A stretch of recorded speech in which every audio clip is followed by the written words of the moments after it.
Hi guys, this is Komado ng Pobriater Cervix. Subong nga adlaw guys. Mabasahon ta nga ton nga nga sang reading book. Amo ni siya guys oh. Para at least mahasa siya magbasa sang English. Nan, kinahanglan ng aton na bata guys, pabasa-basahon naton para at least maanad bala sila nga magbasa. Para for the future, di bala? Amat-amat lang Hindi man gid siya sagad pero at least ginapaanat kung gid siya basa para at least kung kung may klase na siya, hindi naman siya maging di ba la guys. Okay na, basa na. Dali na, hi. Hi everybody. I'm Nini at your service. Hello, kaway. Dali na.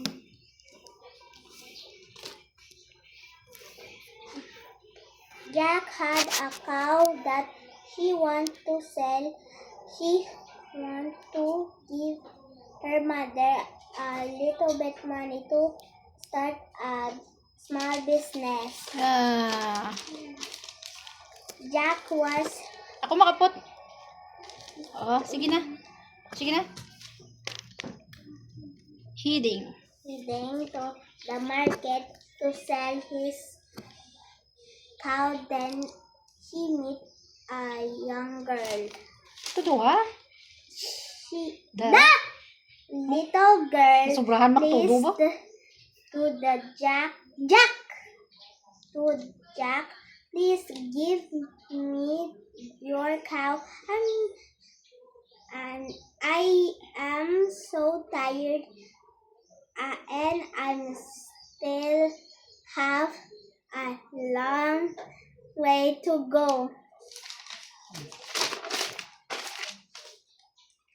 Jack, please. Jack pitted. The little girl. She gave his cow to Tuduha nga her. basa. The girl gave him a little seed. In turn, plant that it will bring good future for you. Jack's mother felt sad for the cow. I was period, pundo, ha? able to help the little girl. Anyways, I would be bothered by my conscience if something to her. The stem of the plant reached the skies. Jack saw a very huge house from there. It's like a giant home. Jack was right. A giant baby boy lived in the huge house. Jack hid himself on the may hampak pa. May hampak pa nga, giant tree leaves. The giant baby said, Jack, I am harmless. I won't harm you, said the giant baby boy. The giant baby boy heard Jack inside his huge house. He showed him the giant's harp. Harp. Amo ni ang harp na. Tapos that plays music by itself. By itself. Oo na, by itself. The giant baby also showed him the hen that lays golden eggs. She gave Period ho. him Kita ka period golden egg was present for his mother.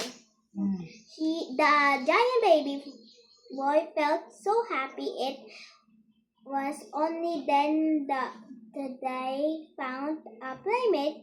They laughed and played the whole day.